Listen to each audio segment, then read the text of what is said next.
ॐ नमः श्रीयतिराजाय विवेकानन्दशूरये सच्चित्सुखस्वरूपाय स्वामिने तापहारिणे। প্রিয় ছাত্রছাত্রী, আজকের বিবেক বাহিনীতে তোমাদের সবাইকে আন্তরিক স্বাগত জানাচ্ছি। প্রথমে আমরা বৈদিক শান্তি মন্ত্র একসঙ্গে পাঠ করব। যারা আমাদের সঙ্গে এই মুহূর্তে রয়েছে সবাই একসঙ্গে আমরা পাঠ করব বৈদিক শান্তি মন্ত্র। ওম সহনা ভবতু सहनो भुनक्तु सह वीर्यं करवावहै तेजस्विनावधीतमस्तु मा विद्विषावहै।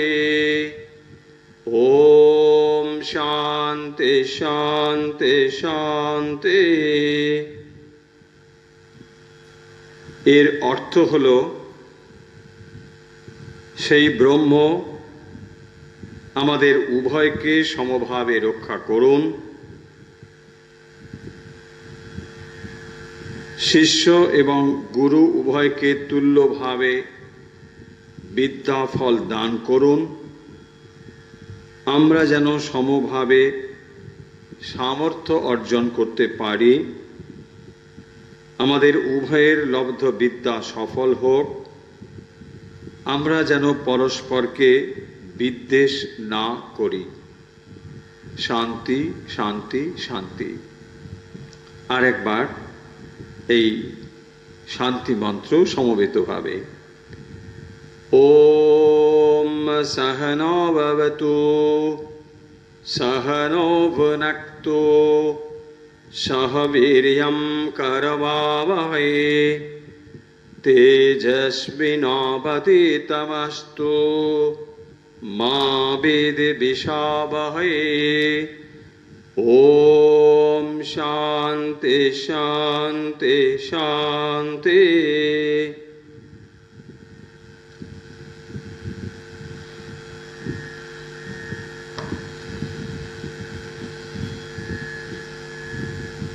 এখন আমরা শ্রীমদ্ ভগবত গীতার একটি শ্লোক পড়ব। শ্রীমদ্ ভগবত গীতার দ্বিতীয় অধ্যায়ে ভগবান বলছেন ৪৮ নম্বর শ্লোকে। কি করে পড়তে হয় এই শ্লোকটি আমরা প্রথমে পড়ছি, তারপর তার অর্থ বলবো। যোগস্থ কুরু কর্মাণি সঙ্গম ত্যক্ত্বা ধনঞ্জয় সিদ্ধ্যা সিদ্ধো সমভূত্বা সমত্তম যোগ উচ্যতে। योगस्थ कुरु कर्माणि संगं त्यक्त्वा धनञ्जय सिद्ध्या सिद्धो समो भूत्वा समत्तं योग उच्यते। এর অর্থ হলো, শ্রী ভগবান বলছেন, হে ধনঞ্জয়, অর্জুনকে বলছেন যে যোগযুক্ত হয়ে আসক্তি ত্যাগ করে সিদ্ধি এবং অসিদ্ধিতে সমবুদ্ধি রেখে কর্ম করো এবং এই সমত্বকেই যোগ বলা হয়। অর্থাৎ ভগবান এখানে বলছেন যে যদি সফল অথবা অসফল আমরা হই, কর্মের জন্য আসক্তি ত্যাগ করে করলে এবং সিদ্ধি অসিদ্ধিতে সমদৃষ্টিযুক্ত হয়ে করলে সেই কর্মই যোগ নামে খ্যাত হয়। এই হলো কর্মের রহস্য।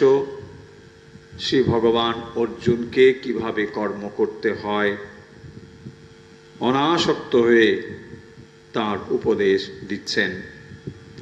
আমরা পড়লাম দ্বিতীয় অধ্যায়ের 48 নম্বর শ্লোক। যোগস্থা কুরু কর্মাণি সঙ্গম ত্যক্ত্বা ধনঞ্জয় সিদ্ধ্যাসিদ্ধো সমো ভূত্বা সমত্বম যোগ উচ্যতে। আশা করি তোমরা ফলো করতে পারছো। যোগস্থা কুরু কর্মাণি সঙ্গম ত্যক্ত্বা ধনঞ্জয় সিদ্ধ্যাসিদ্ধো সমো ভূত্বা সমত্বম যোগ উচ্যতে।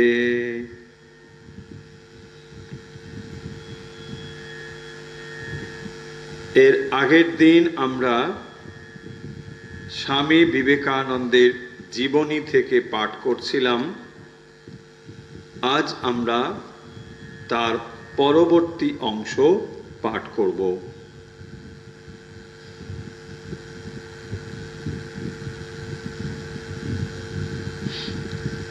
স্বামী বিবেকানন্দের জীবনের কথা আমরা পড়ছি।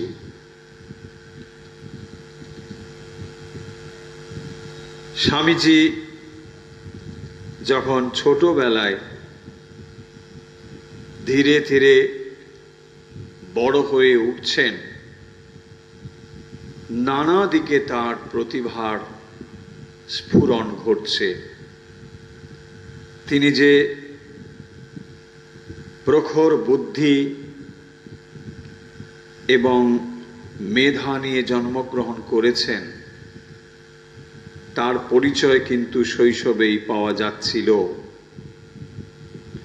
এবং যে পিতার মাতার গৃহে তিনি জন্মগ্রহণ করেছেন তিনিও ছিলেন অত্যন্ত বুদ্ধিমান এবং জ্ঞান গরিমায় সকলের প্রশংসার যোগ্য।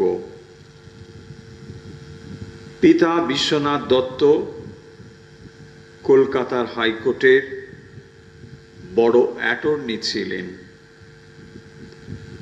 তিনি অত্যন্ত উদার প্রকৃতির মানুষ ছিলেন এবং যার ফলে তিনি যেমন বাইবেল পাঠ করতেন, একই রকম ভাবে ফার্সি কবি হাফেজের লেখার সঙ্গেও তিনি পরিচিত ছিলেন এবং অত্যন্ত অনুরাগের সঙ্গে এসব জিনিস পাঠ করতেন। এছাড়াও দান, পরোপকার এগুলো তার বিশেষ গুণ ছিল। নরেন্দ্রনাথ দত্তের পিতা বিশ্বনাথ দত্ত তিনি লোকজনকে খাওয়াতে খুব ভালোবাসতেন, নিজেও রান্না করতেন খুব ভালো। তার দয়া ছিল গরিব মানুষের ওপরে, বিশেষ করে যারা খুব কষ্টে থাকতেন তিনি তাদের জন্য সাহায্যের হাত বাড়িয়ে দিতেন।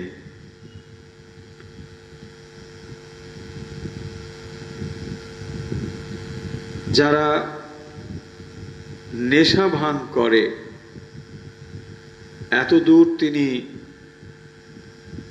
মমত্ব বোধ করতেন তাদের প্রতি যে তাদেরকেও 2 পয়সা দিয়ে সাহায্য করতেন।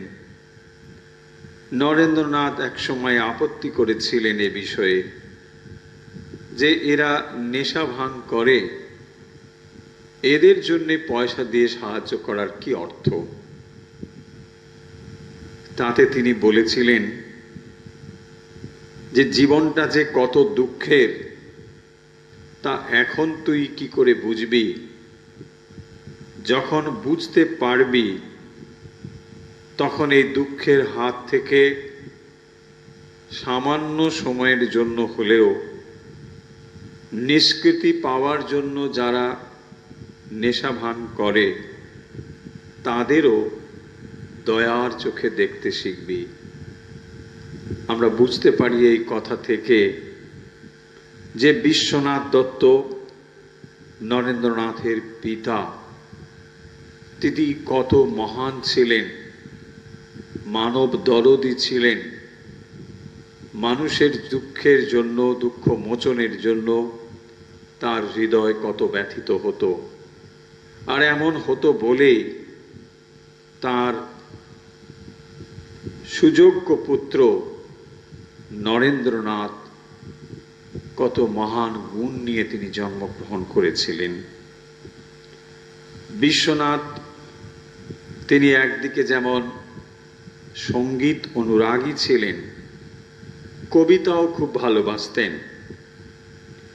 একদিকে যেমন তার কঠোর বিরাট ব্যক্তিত্ব, অন্যদিকে ছিল তার স্নেহপ্রবণ মন। স্নেহ এবং অনুকম্পা থেকে কেউই বঞ্চিত হতো না। এমনকি প্রয়োজনের অতিরিক্ত দাস দাসী, গাড়ি ঘোড়া এসব তিনি রাখতেন, যাতে করে অনেক গরিব মানুষ তার গৃহে প্রতিপালিত হতে পারে। মাতা ভুবনেশ্বরী দেবীর চরিত্র অত্যন্ত অনুপম চরিত্র। তিনি ছিলেন নিষ্ঠাবতী, ধর্মপ্রাণা হিন্দু নারীর আদর্শ, এবং সেই কারণের জন্যই তিনি হতে পেরেছিলেন এই রকম এক রত্নগর্ভা জননী।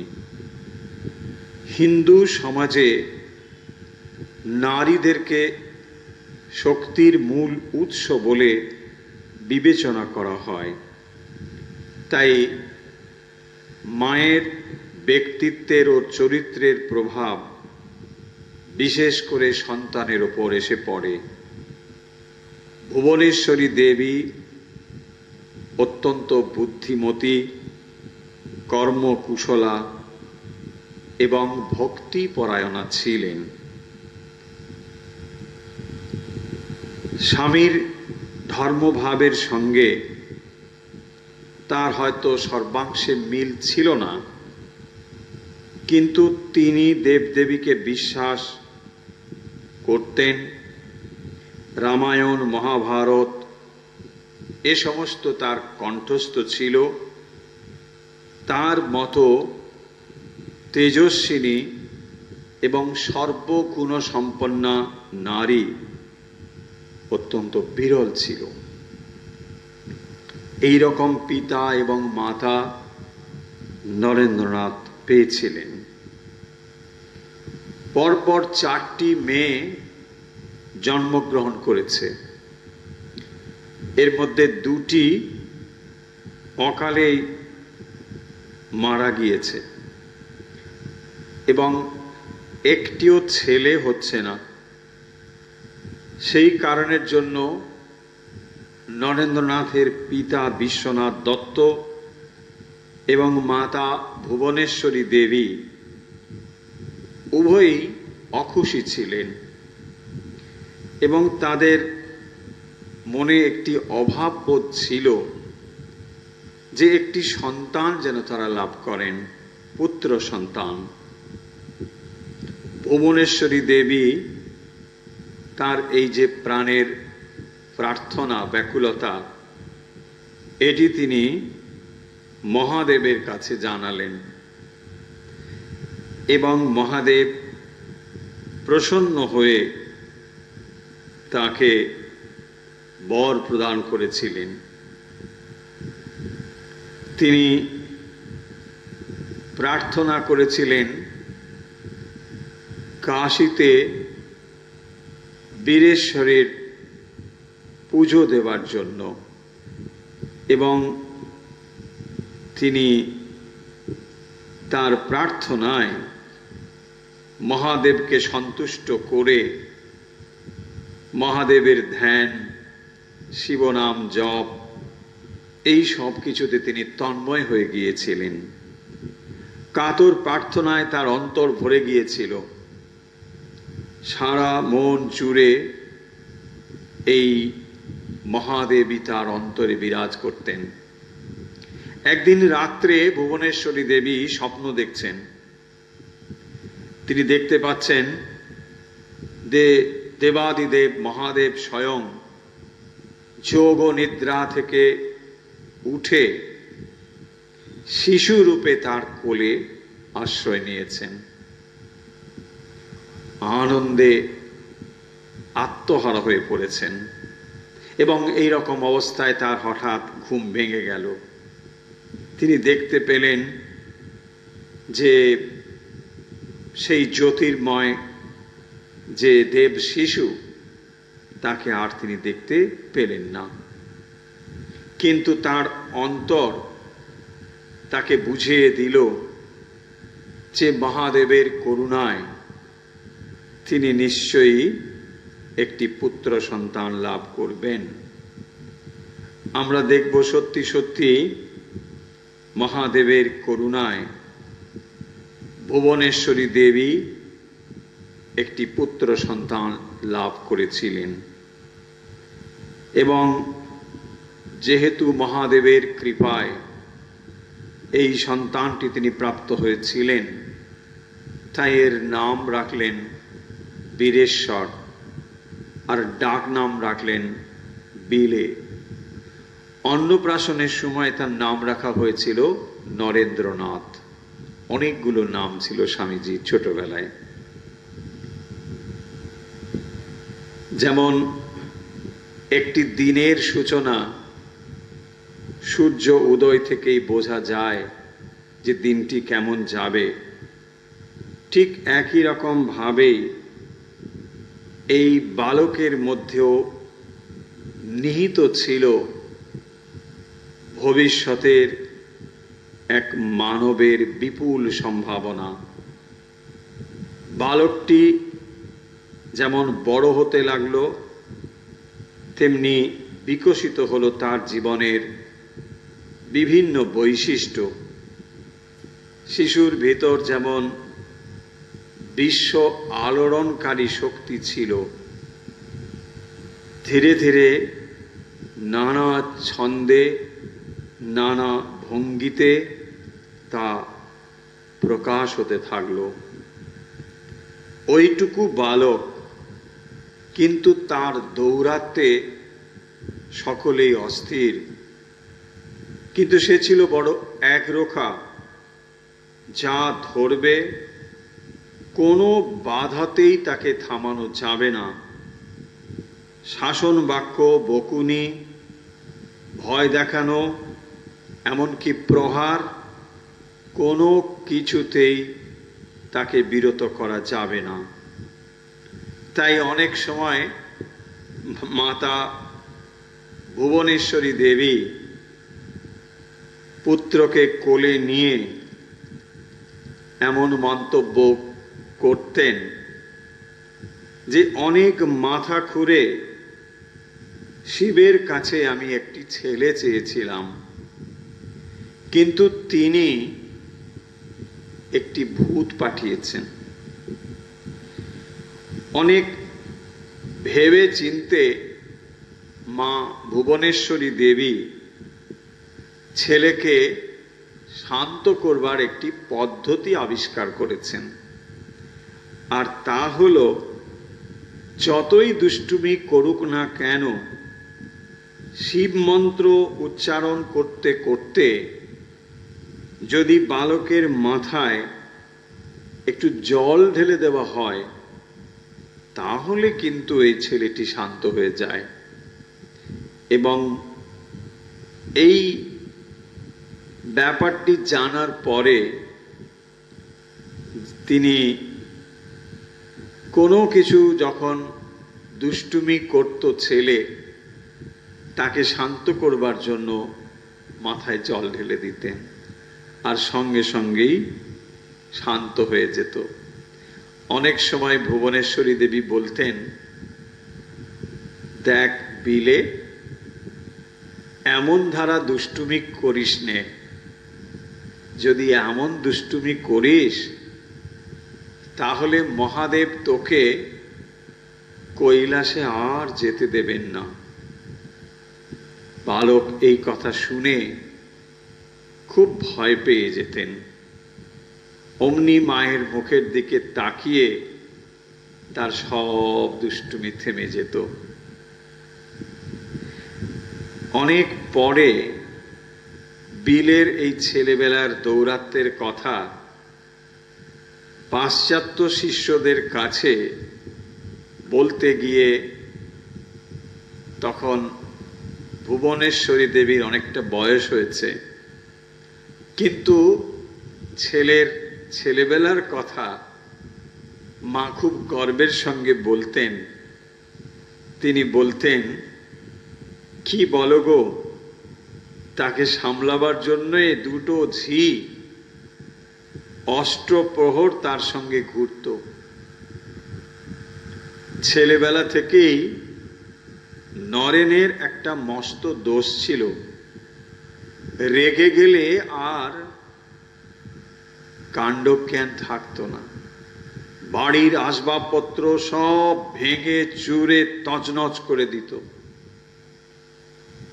এই রকম ছিলেন আমাদের নরেন্দ্রনাথ।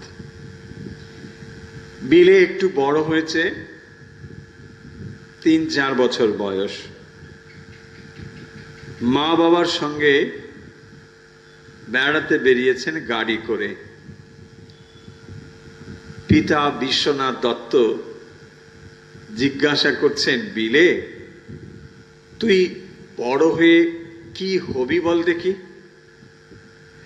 বিলে মাথা উঁচু করে জবাব দেয়, সহিস কিংবা কোচম্যান হব। জরির পাগড়ি পরা কোচম্যান নরেন্দ্রের কাছে এক বিস্ময়কর ব্যক্তি। দুটো তেজস্বী ঘোড়াকে সংযত করে চালানো কি কম কথা? তাই তার মনে হয়েছিল যে তিনি সহিস কিংবা কোচম্যান হবেন। ছেলেবেলা থেকেই গরিব দুঃখী সাধু সন্ন্যাসীর প্রতি নরেন্দ্রনাথের বিশেষ টান ছিল। গরিব দেখলেই কিছু দেওয়ার তিনি চেষ্টা করতেন। যদি অন্য কিছু না পেতেন, নিজের পরনের কাপড়খানিও তিনি খুলে দিতে দ্বিধা করতেন না, এবং এতেই তিনি পরম তৃপ্তি পেতেন। সময় সময় সন্ন্যাসীর মতো সাজতেন। ছোটবেলায় তার এই কাহিনী দেখে মনে হয় যে ভবিষ্যতে যিনি সারা পৃথিবীর কাছে একজন আদর্শ পুরুষ হয়ে উঠবেন, জগৎকে ত্যাগের মহিমা শেখাবেন, অতি শৈশব থেকেই তার অন্তরে এই ত্যাগের ভাবনা, ত্যাগের চিন্তা তার মননে, তার চিন্তনে ফুটে উঠত। আমরা স্বামী বিবেকানন্দের ছেলেবেলার কথা পড়ছি। আমরা আজকের স্বামীজির জীবনের কাহিনী এখানেই শেষ করছি। এখন আমরা স্বামীজির বাণী ও রচনা থেকে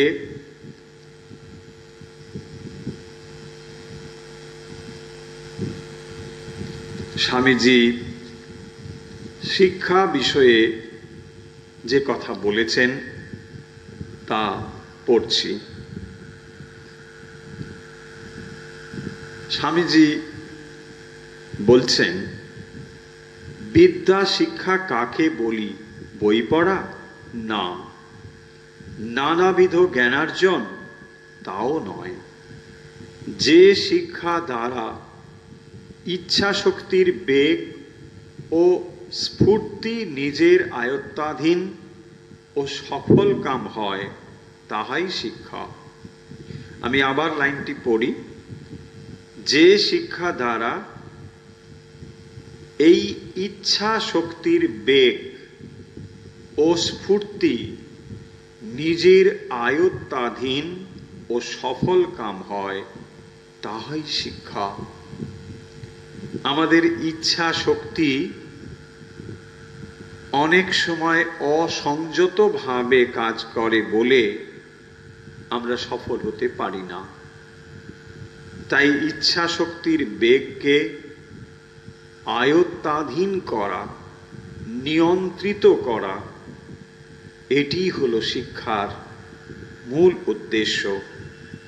এখন বোঝো, যে শিক্ষার ফলে ইচ্ছা শক্তি ক্রমাগত পুরুষানুক্রমে বলপূর্বক নিরুদ্ধ হইয়া লুপ্তপ্রায় হইয়াছে, যাহার শাসনে নূতন ভাবের কথা দূরে থাকুক, পুরাতনগুলি একে একে অন্তর্হিত হইতেছে, যাহা মানুষকে ধীরে ধীরে যন্ত্রের ন্যায় করিয়া ফেলিতেছে, সে কি শিক্ষা?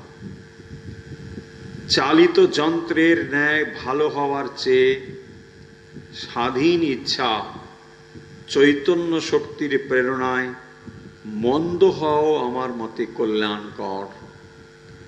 ফলে স্বামীজি যে কথা বলছেন, যে ইচ্ছা শক্তির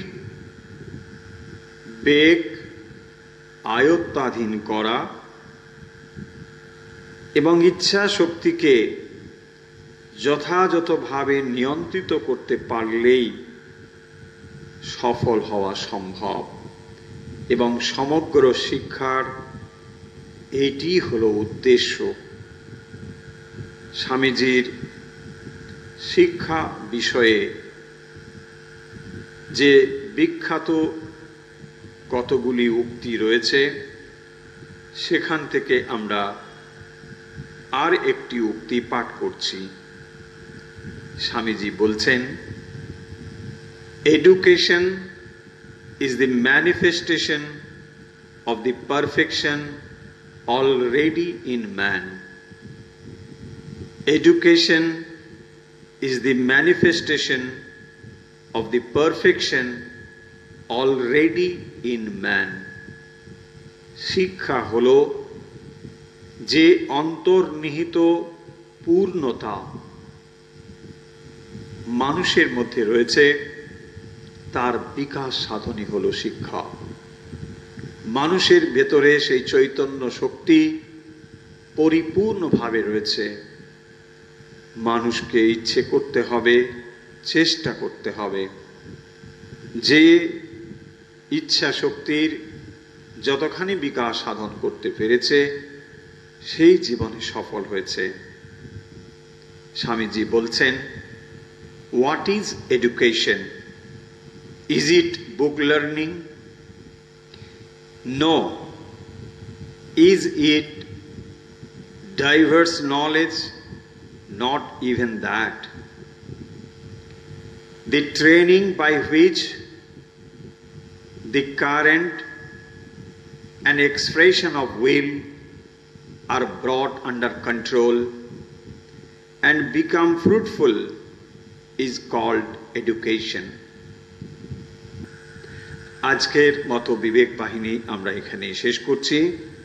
প্রিয় ছাত্রছাত্রী, যারা আমাদের সঙ্গে যুক্ত রয়েছে আমাদের হোয়াটসঅ্যাপ গ্রুপে, যারা আমাদের সঙ্গে যুক্ত হতে চাও, তোমরা আমাদের হোয়াটসঅ্যাপ গ্রুপের লিঙ্ক শেয়ার করেও যুক্ত হয়ে যেতে পারো।